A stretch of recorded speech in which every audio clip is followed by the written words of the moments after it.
All right, let's get started. I think it's just a couple of minutes after, so I'm guessing that people will call the Reiche Building Level Advisory Committee. It is August 27th at 5:32 p.m. and we are meeting via Zoom. And I'm going to go, actually, if it's all right with folks, I think I might take attendance at the end because I'm thinking we might have some more people join us. Any objections to that? All right. I heard from Spencer Thibodeau, Councillor Thibodeau, a minute ago that he is running late on another call, so I'm hopeful he'll join us. And then we have minutes from our last meeting, and I wanted to see if folks had any questions or changes to those minutes. All right, terrific. So today we have, I think, an exciting agenda. Exciting because we get to see kind of the next steps in the project as it's developing, and it starts, for me at least, to kind of really come alive and show kind of the potential of the project. So it's a lot of detail, but I think some exciting detail. So I'm going to hand it over to the Harriman team. I'm not sure if that's Mark or Lisa, but or both. Awesome to both of them, and they'll walk through the agenda and get into the meat of it. So thank you, Mark and Lisa. Absolutely, thank you. And I am clicking on the green button for share screen, and it has said that the host disabled participant screen sharing. So I thought I had logged in as a host from... making you a co-host, right? Excellent, thank you, Javier. You should be good to go. Great, thank you. There we go. Hey, folks are seeing something that looks like there we are. All right. Very good. So as Emily said, this is kind of, we've been dealing in high level for a while with some of the details of the design, and we're going to now dig into a more discrete level of really understanding the scope of the project. That's really important part of what we're looking at. Just in terms of facilitation, as we have questions going through, I think I will look to see if there are questions and pause. And I think if Emily Figdor, if you want to be the sort of facilitator of asking someone if they have a question to bring that forward, so we can do the raise hands or the chat feature, and I'll just kind of keep an eye on both of those functions and pause accordingly. So, in addition to the scope items that we're going to review, the detailed scope items, the other part of the conversation we want to have is starting to look at the items that didn't sort of make the funding list that we have available, and so we call those alternates, and we'll talk about what that means in a second here, and what those alternates are, and also starting to look at prioritizing where this committee feels if there is funding available after we've awarded a base bid, what of those additional scope items would be important to include in the project. And so we'll have that conversation. Yeah. So the question is, what is an alternate? Some of you may very well understand what this is, but for those who don't, the alternate is an identification of a scope of the work that we separate out for the contractor to price separately. And so we're think of it as sort of you get a meal at a restaurant for a certain price, and then if you want to add a salad or something like that, there's a separate price for the salad. And so that alternate pricing will be for these additional items that are outside of the main construction. And so and what we've done on the Lyceth School, the process that we went through to develop the list of the prioritized list of the alternates is that first we've identified what those Harriman and Portland Public Schools have drafted a list of the alternates, and we'll talk about we open it up for a conversation about what this committee feels are the priorities, and then that priority list will be presented to the District Advisory Building Committee and the school board. And so if the aggregate of the projects comes in lower than estimated, then there'll be a consideration for how the pool of contingency funds is reapportioned between the schools, the three schools.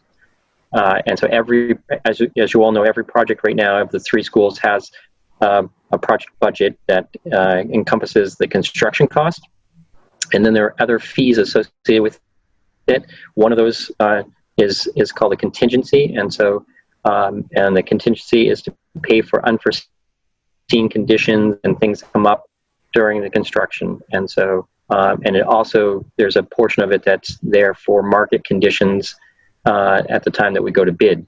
And so if there are funds that are available from any of the schools, it'll be a conversation with the District Advisory Building Committee and the school board in terms of how those funds could be used to pay for additional features for any of the three schools. So so the homework of this group is to really start to understand where the priorities of alternate prices and scope would be. So with that, what we've said to the DABC last week is that the list of stuff we're going to talk about tonight can sort of be a little dense, and it's very wordy, but we'll do our best. And so if you can all use your imagination when we talk about something to say, oh, okay, I can imagine that in the new building, that would be one way to enliven what we're reviewing here. So and so what we have in front of you right now is the axonometric of the Brackett Street side of the building. And so there's a small addition on the front, right as to the left of the current entrance. The current entrance is the sort of spot right we've seen in the middle of the two halves of the building. And so there's a new accessible entrance that comes in off of the sidewalk, and it's at the level of the classrooms. And so the brickwork, as you all know, is down at 24 inches or so below the main level of the classroom floors. And so, but the entrance is going to come in at the classroom level, and adjacent to it will be the administration. So we've all kind of seen that in floor plan. We're still working on the design, so this is not a final depiction of what the design is of that addition. It's going to actually have a canopy that extends out at the entrance doors, and so it'll provide some shelter as you're transitioning into the building itself. And that canopy is, if people can see my hand, is going to be right where that hand is circulating. All right, the next is the floor plans that we've been looking at. These, we don't expect that you can see every space on the floor plan, but the color coding is important. And in general, the classrooms are aligned around the perimeter of the building, and the library stays in the middle where it is. The new entrance is right at the corner of the building, and it comes into a lobby. And admin and reception is just to the side of that, as well as some office space. And then, so all of the blue spaces are the really heavy renovation. That's where we're building new walls and putting all the infrastructure in place, and we'll describe what that is in a moment, but that's what the blue area is. And the green area is new construction. So that minty green, we have a stair tower that we need for the second floor, and then the addition at the entrance. So very little new construction, but lots of heavy renovation in this project. The light renovation is just simply where we don't have a lot of new walls, but there are new finishes and some new building systems that we'll look at. So this is that first floor as an axonometric. So we kind of tilted the building and cut the roof off, and so you're looking down at it, and you can see where the classrooms are in blue and some of the spaces, and so and how we're creating those. And it largely looks like, kind of like the arrangement of spaces as they are now. They're just made with furniture and bookcases and storage units. And then there are small groups between the classrooms as well, small meeting rooms, breakout space, some of the other features that we've looked at in the floor plan. And so, again, we won't go through all the rooms right now, but what we want to cover tonight is more of a conversation about the scope of the project. So this is the second floor, and again, it shows the level of heavy renovation with all of the new rooms constructed, and the light renovation, which are really the circulation space, the corridors between all those spaces. And then if we look at the axonometric of the upper level. And so here's where, again, I'll try to get through this in a way that allows people to absorb it, but doesn't drag on too long, hopefully. So the whole building, this is what will happen across the entire building, irrespective of the color of those plans that we had just shown. But there'll be a public address system, and that's in all the school spaces, not the non-community center spaces. So when we say whole building, it means something slightly different for Reiche, because it really is a shared building between the school and the community center. There'll be data and wiring of the existing spaces in the non-community center spaces. So that's all the network infrastructure cabling that we're putting in. New clocks in the classrooms, and there'll be a fire sprinkler. So right now there's a sprinkler in certain locations of the building, but we will be extending it to coverage throughout the whole building. Fire alarm. And those items need to encompass the whole building. And so it's more than simply just thinking about the school when we think about a building, because the fire code looks at or life safety code looks at the building differently than where we've drawn the separation between the school and the community center. Security cameras as part of a security system, access controls on the exterior doors, ADA compliant signage throughout the building. And then we'll have new wood doors on the new spaces that we're creating. So it'll be solid wood doors with, they'll have a glass in them that'll be a vision glass with safety glazing. So what we do is it's laminated glass, so it has a couple layers of glass with a film in it. And the reason that we do laminated glass is it's a safety feature so that it can't break through. So somebody during if something happens and there's an event at the school and we have an intruder, that they can't break into a secured door through the glass very easily. It has to be broken through. So a level of security. The other thing is that the classrooms will get new teaching walls and with the short throw projectors at all the instructional spaces. There'll also be the replacement of outlets with tamper resistant, which is a code issue now. So we'll replace the electrical outlets. And for those light renovation areas where it was the corridors primarily, the non-functional spaces, the circulation spaces, there'll be new flooring, new ceilings, and painting, and so that's the big thing. So it'll be all new finishes, and in the ceiling, with all new ceilings, we'll have new lighting. So as we like to say, the coffered waffle slab will be, when we look in the future above Lori's head, it won't be that, and Ted's, it won't look like that. So thank you, Ted. Right on cue. All right. And then, we have the same thing. Again, most of the carpet will be removed from those quarter spaces, and we're putting down a rubber flooring like we did in Lyseth. And the reason we like rubber is it's quiet when you walk on it, so it has the advantage of what carpet provides in that way. And so it has the softness to it in that way, but it's also much easier to maintain from a cleanliness perspective than the carpet. So that's what we're proposing for the floors.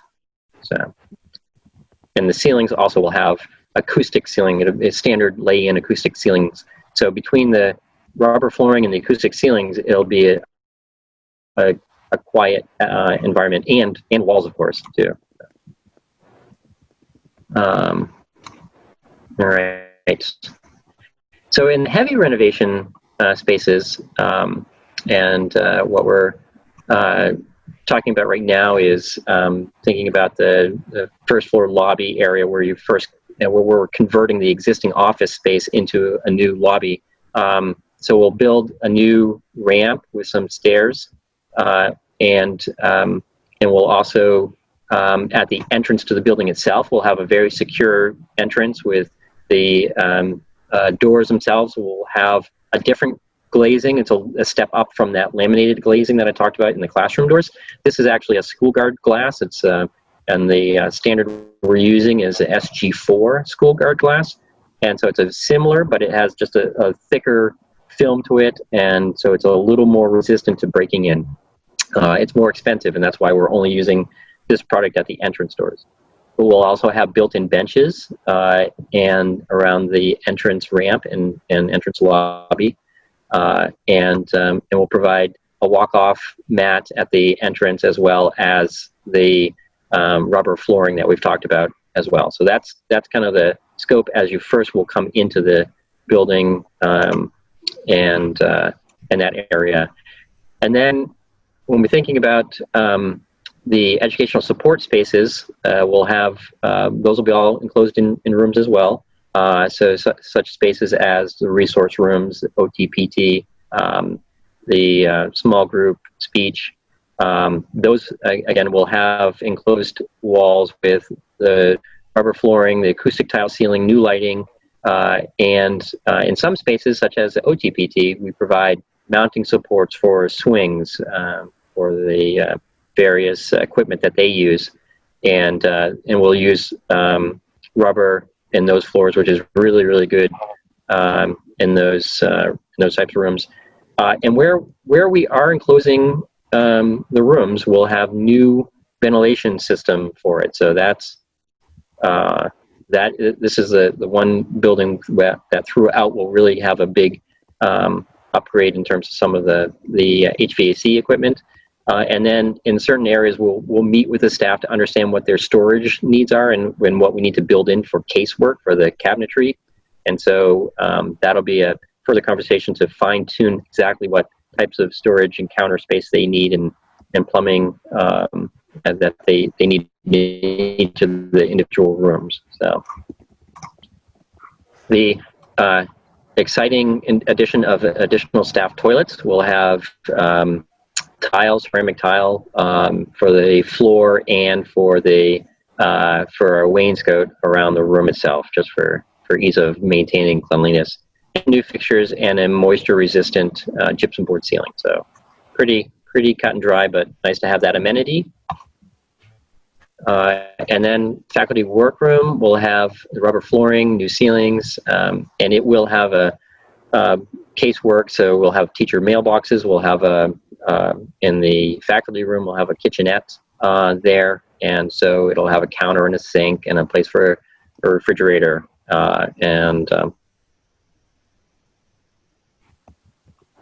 And what this doesn't talk about is that there'll be a provision for furnishings and equipment that are outside of this. And so we'll also have, as we dig into further conversations about the scope, it'll be what types of furniture is necessary for these spaces. But right now, this is everything that we're asking the contractor to build.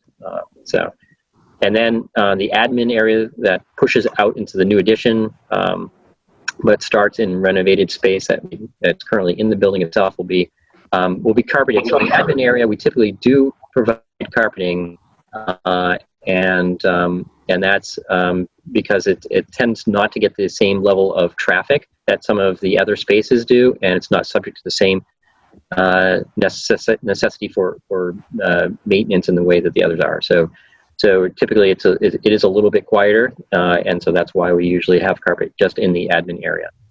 It'll have the acoustic ceiling and new lighting, and it'll have built-in cabinetry where it's needed, and then in the space between the new administration location and the entrance area, we'll have that security vestibule where, again, someone coming in has to stop. Right now, there's the ability to buzz someone in, but this will actually have a transaction window. So the person that's buzzing them in has direct eyesight onto them, and that security window does have a ballistic graded glass. So that's even higher level of protection than the school guard glass or the laminated glass. And that also has a speaker and a transaction tray. So if someone doesn't need to necessarily come into the building to drop something off, they can do that without having to enter the building itself. So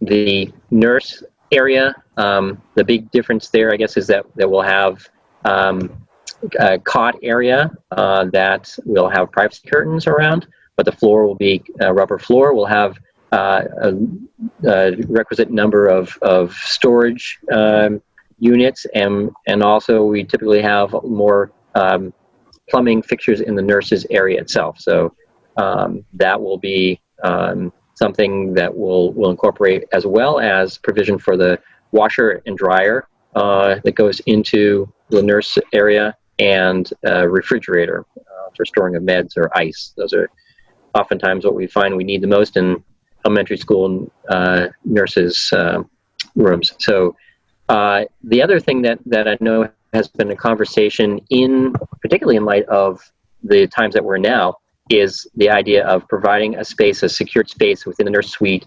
And what we've been doing is using the exam room for a quarantine room itself. And that room is able to be isolated in terms of the mechanical system from the rest of the system. And we're coordinating with what Portland Public Schools facilities have been doing with respect to having a UV light that filters the air in that for an additional scrubbing. And so I know Mr. Stilfen has already been working on that in some locations, and so we're coordinating that with the design of the new nurse suite as well.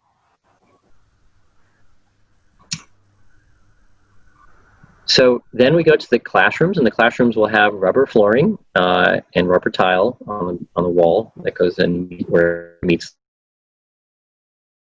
tiles. So again, 3 cheers for no more waffle slab. We'll have casework, so we'll have a place for the cubbies. And so again, the cubbies, I know in COVID times we're not using them, but right now the design intent is to provide them for the eventual return to a more normal storage of coats and boots and things like that in the classroom itself. We'll also have storage cabinetry provided in for teaching equipment and supplies, as well as we'll have a teacher's wardrobe where they can store their personal belongings too. We'll have new ventilation units for the classrooms, new light fixtures. So there'll be pretty standard LED light fixtures with dimming capabilities, and we'll have new power, new data, and instructional technology. So as we've been saying, we'll have new classrooms at Reiche. Pretty exciting. We'll have sinks in the classrooms themselves. So we are typical in most of the classrooms is to provide one that has accessibility for students. So thinking about ADA requirements, they're different for children than they are for adults, and so we're making sure we provide the right height for the range of students that are going to be using those spaces. And then on the interior of the rooms, it gets the standard wall construction is not a concrete block wall, but a dry wall and stud wall, and we'll have glass side lights next to the entrance doors, and in the kindergarten and pre-K we'll have a toilet room in the classrooms themselves, and then we'll also have writing surfaces that are aligned for easy use for the age range. So we use a product called a wall talker, which is a magnetic whiteboard surface, and so we'll take it all the way from the floor up to about 7 feet, and so it's great. It's a marker writing surface, but it also is a magnetic surface for posting things. And then we use slightly and this way we take it all the way down for pre-K and K, and then we use a slightly taller or higher on the wall whiteboard for first grade classrooms. And we provide tackable surfaces in the rooms to tack up student work or other items, and we'll have the instructional technology that we've talked about with a short throw projector. All right, and then the heavy renovation for the 2nd through 5th grade classrooms, very similar, but we don't have toilets in those rooms. But everything else we pretty much have in them. They will have a sink, and they'll have all the casework that we've talked about and instructional technology, and all the new lighting, and and power and data. So that's a pretty standard complement for the classrooms themselves, and whiteboards. So. And those whiteboards will be magnetic. We've been specifying magnetic whiteboards throughout schools, and we've gotten a lot of great feedback from teachers, just the versatility of those. So those will all be magnetic. Absolutely. And at this point, you've heard my voice for a period of time. I'm actually going to let Lisa just continue on the descriptions here and cue me when she wants to turn a slide. Change up the narration a little bit. So good evening, everyone. Great to see everyone's faces. So I'll talk a little bit more about the heavy renovation areas. So the computer room, very similar finishes to a lot of the other spaces. It's going to be a rubber floor with a rubber base. We'll have the suspended acoustic ceiling tile system. And we will have some new casework in that space.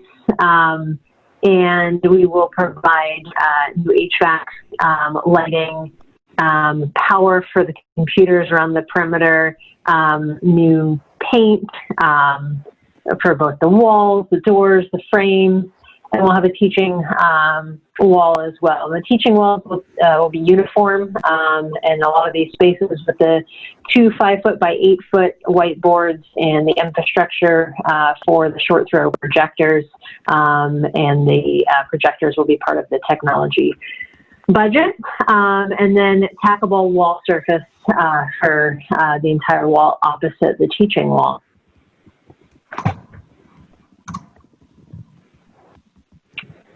And then art and music, again, very similar finishes. So I won't repeat all the finishes of the room. When I say finishes, I'm talking about the flooring, the ceiling, the walls, the doors.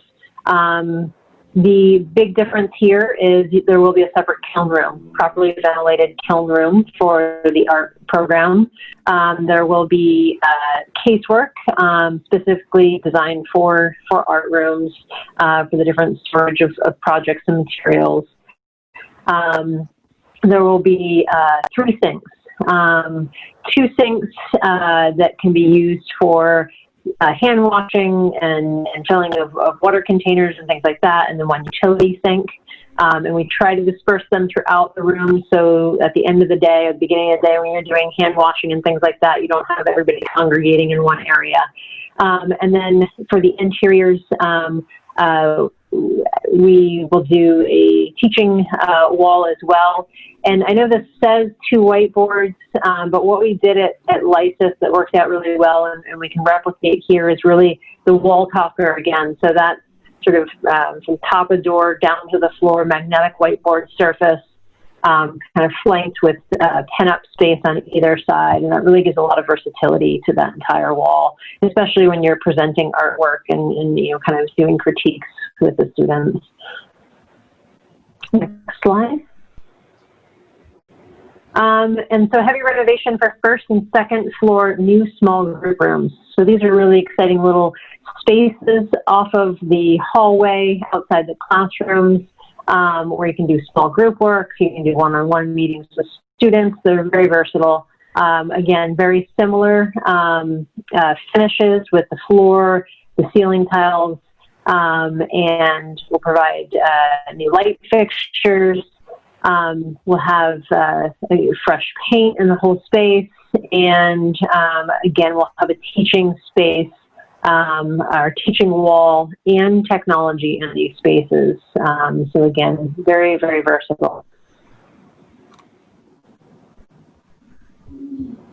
And then the community programming, the health center, we had a great conversation with those folks about their program and the components of that program. Generally, there's multiple spaces, 6 different types of spaces between office, dentist programs. Within that space, they're providing adequate space for each of those uses, as well as storage, a restroom, and appropriate casework for those programs.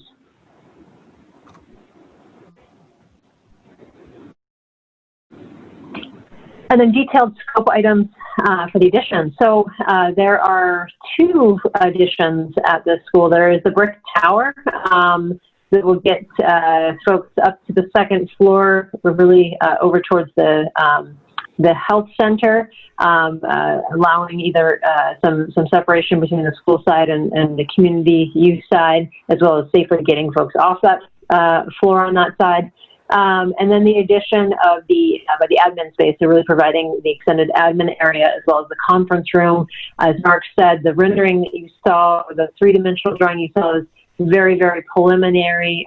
We're in the middle of designing the architectural components to that.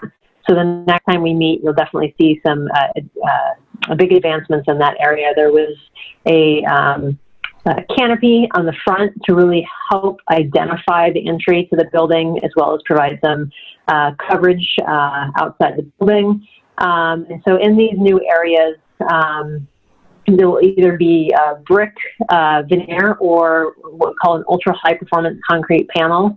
So if anyone has seen the Lysis edition on the admin, there's kind of a very light colored panel on the front. That is the concrete panels that we're referring to. And then we'll have exterior polyiso insulation and our makeup of the wall with our air barriers, our gypsum wallboard, our studs, and our spray foam. And then we'll have the dual pane low E windows as well.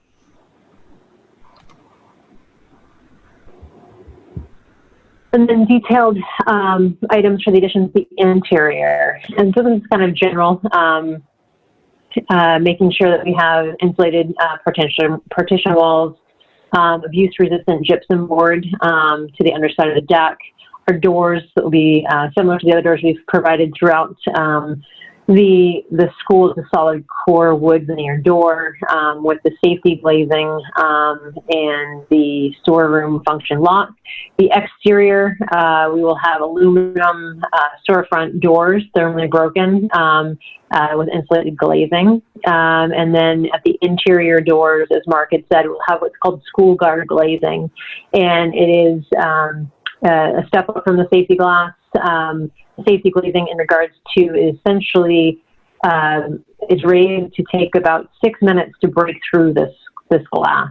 So essentially it provides more time for the emergency personnel to get to the school. And then card reader access at several of the exterior doors as well, and paint. And then the 2-story addition of the stairs we had talked about as well.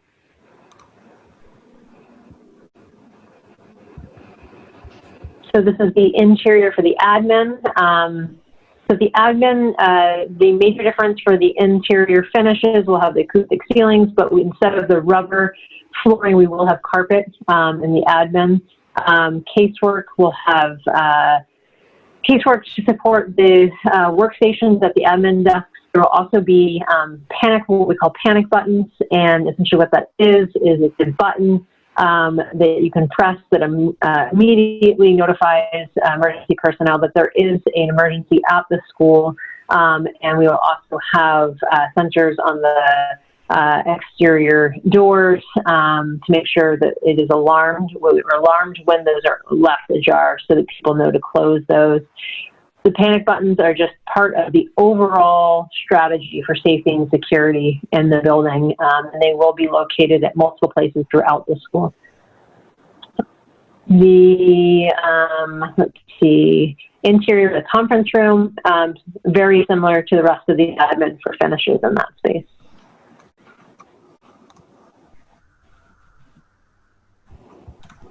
So with that, it takes us into the alternates discussion. I'm going to pause here to see if there's any questions on a very dense presentation of detail. So while we're paused, Javier, could you make Spencer, who has joined us, a panelist? Thank you.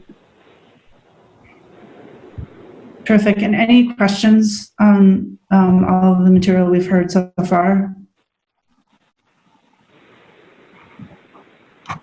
I can't see all of you right now. So again, just as a reminder to use the raise your hand function that is in the participant section.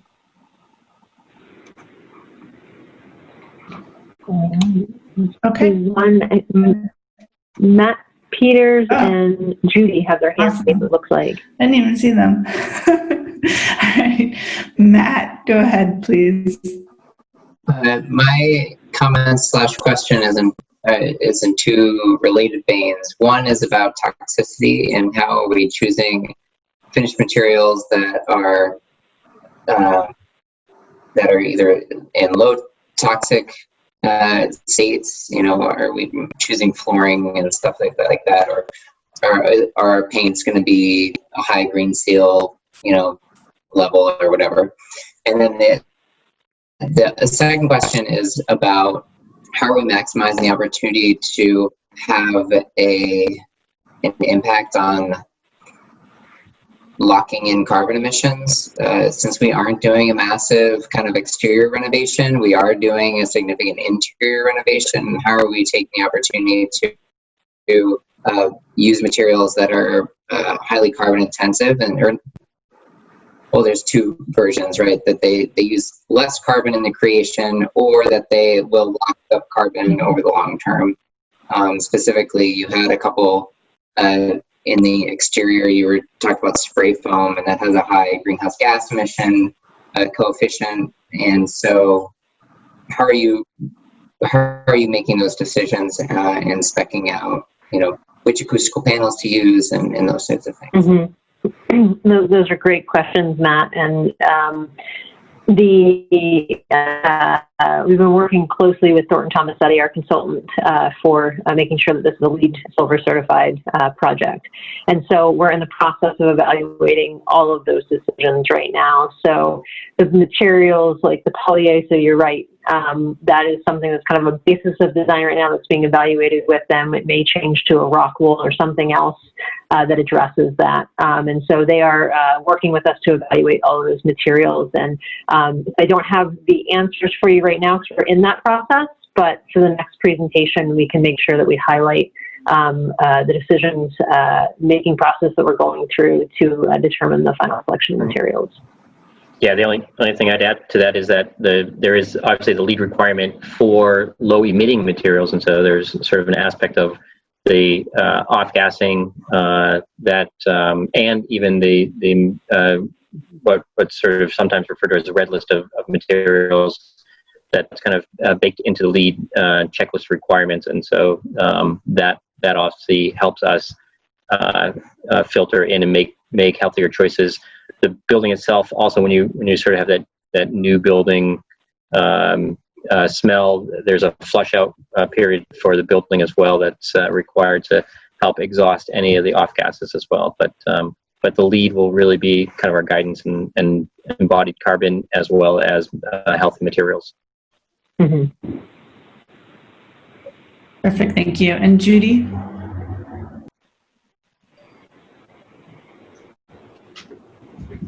Judy, you're on mute. All right, sorry about that. I have two questions too. The first was, how does one get access to the landing between the community side of the building and the school? And I'm wondering, because there's a row of windows there, will the windows be addressed on that second floor with that SG4 glazing? That was my first question. And then the second was, looking at the detailed architectural scope for the whole building upgrade. I understand not doing some work in the community center part of the building, but the brickwork, I keep coming back to that as being kind of a pretty usable space, or used space rather, for the students, not only for school-wide assemblies, but for lunch as well. And I'm wondering if at least the fire sprinkler will be upgraded there, if it hasn't been in the recent past. And then also, if there's ever anything that we can do for acoustics in that room. I'm sure a lot of the parents and teachers would greatly appreciate it. Not necessarily putting like a framed drop ceiling in there, but maybe just suspending some panels at least over the stage to make the sound a little bit better in there. Great. And so, Judith, with respect to the brickwork, and it is going to be sprinkled, so the whole building will get full sprinklage coverage. So that's that isn't just going to be in the non-community center side of it. So that's part of that. And with respect to acoustics and upgrades in that area, it's one of the things that we had to early on figure out is how far we could stretch the limit of our budget, because we knew that the list of needs was more than we had enough funds for.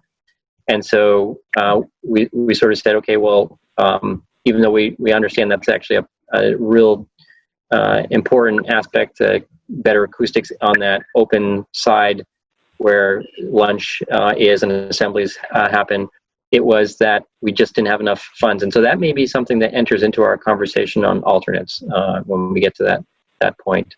So I think we'll kind of park that over there in the alternate discussion, because I'm not sure that we've identified that as a potential alternate. So that might be something we want to look at. With respect to the glass at the landing between, I guess I'm going to try to go back to the image and maybe at the beginning, and maybe that's something that you can point out. I'm not clear where you're discussing. I don't know, Lisa, if you have a sense of where Judith was. I think so. So if you go back to the axon, it's probably the best image to show. I believe she's, and correct me if I'm wrong, Judith, talking about the windows. If I were standing out on that roof area looking into the school side, you're talking about that wall of windows, correct? Yes, that's correct. That one right there, Mark.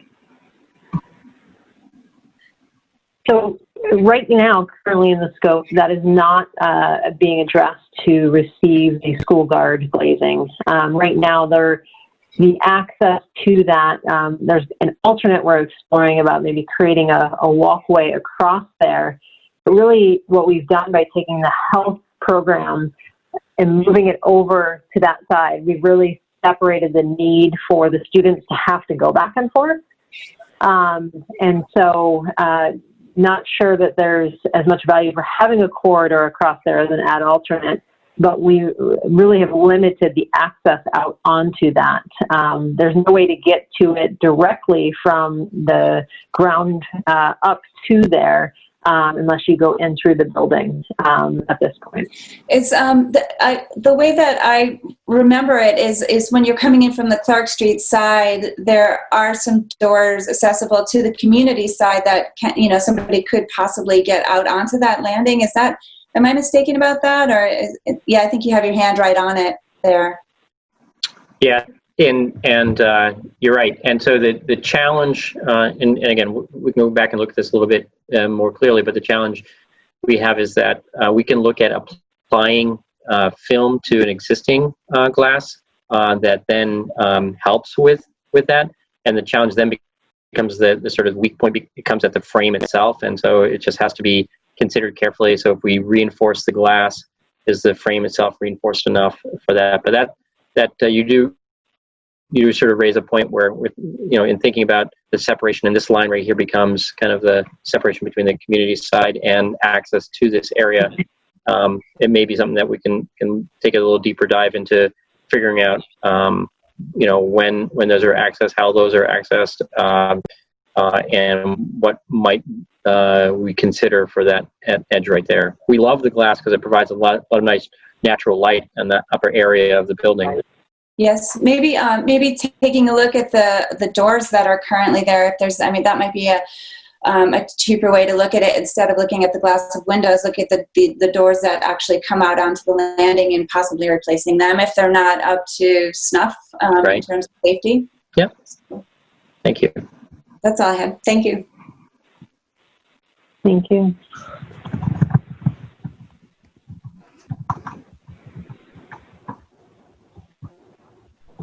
All right, it doesn't look like there are any other questions, so start talking about alternates, which is very fun. Excellent. All right, so our alternates for discussion tonight, there's several of them. There's 3 on this page, and so we'll just kind of read down through all of them, and then we can open it up for discussion as to sort of what folks' thoughts are, and maybe what start having discussions about what the priorities this group see for these different alternates. And the first one on the list, and they're in no particular order, is the small group rooms. And not that the base bid includes the room, this would be providing sort of upgrade and finishes to those spaces. And it'd be providing Rulon acoustical wood slant system on the wall and ceiling. And essentially what this is it's a wood product that has it's acoustical assembly, so it helps dampen noise even further, but provides that sort of warmth of wood and makes it a more sort of welcoming, inviting kind of cozy space. And then having Forbo, which is a product name, it's essentially a tackable wall surface from floor to ceiling. It comes in a bunch of great colors to be able to celebrate student work or do presentations. The interior doors is another alternate, and this would be replace interior doors and hardware at all existing door locations to remain. This may be something, as well as the hardware, I'm sorry, and then we'd have the vision panel. This may be something that can easily be folded into the base bid. After we put together this presentation, went back and counted how many doors are left. There's not that many that really hadn't been impacted. So it's something we can we'll keep it on this list, but can evaluate as we continue to move forward if it's something that might be easily sort of folded in and not make as much sense to keep as an alternate. Exterior wall insulation, so increasing the insulative value of the existing building. And so this is looking at adding 3 inches of rigid insulation on the interior face of the wall at all heavy renovation areas. So essentially the existing perimeter of the building. Next slide.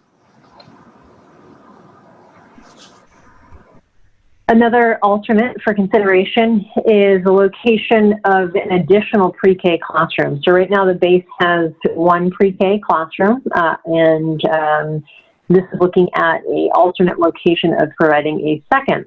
And so this would be in the brickwork area where the entry is currently, the entry will no longer be there, and providing a pre-K classroom in that lower brickwork area. The next alternate is community policing and warming kitchen renovation. So this would be looking at renovating the areas on the diagram B, so essentially providing a kitchen area right off of where the students are sitting. That provides a serving window with a warming kitchen behind it, and reallocating kind of where a bunch of different spaces, including the existing kitchen, are right now into a large storage area, and providing the community policing more on the outside corner of the building so they have great visibility as well as exterior access outside.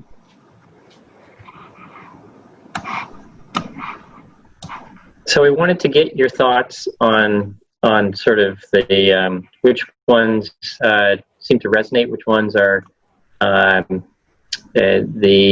you would put as more important than others, and also things that maybe come to mind that aren't on here, such as the acoustic treatment over in the assembly side of the first floor.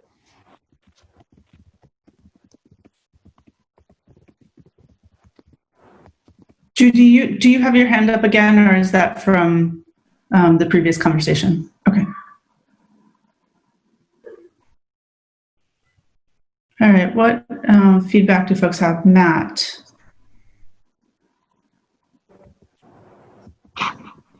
I just had some small feedback on the 3 inches of rigid on the exterior. In my experience, I've found that unless you do a really good job of air sealing with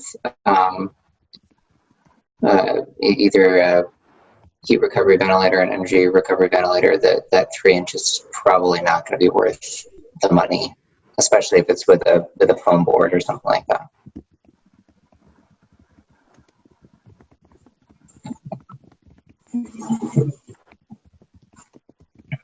Renee and then Ted. So from my lens, the second slide of alternates is much more exciting than the first slide of alternates. And the idea of expanding and improving the kitchen and the cafeteria is profound. It would have a profound effect on how students use the building. So all of those ideas, including what Judy had said about handling noise in the caf, I think is what we were hoping would happen before we reduced the project down to just the school side. And Ted? Yeah, thank you. And I echo what Renee said about improving the kitchen. One thing that gets me kind of excited about an alternative pre-K classroom, I don't necessarily see it as an alternative pre-K classroom, but an alternative classroom for like a makerspace or a STEM classroom or something like that is kind of exciting to have that opportunity. Thank you.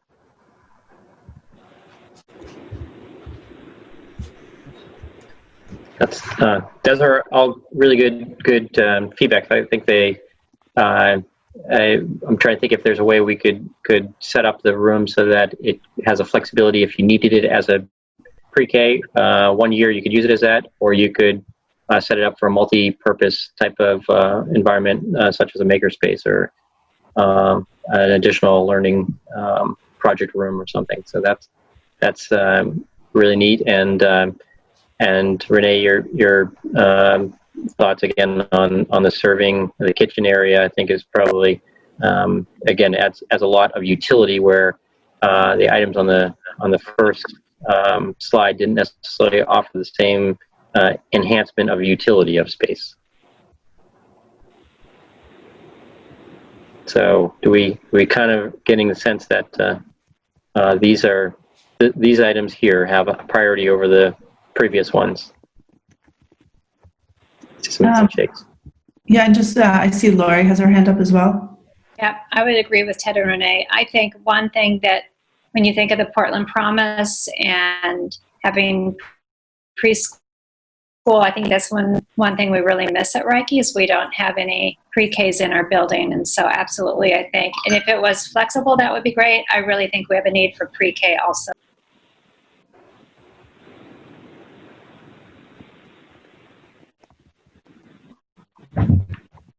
Excellent. Well, it's 4 minutes before we are earmarked to conclude. I think there's desire to certainly.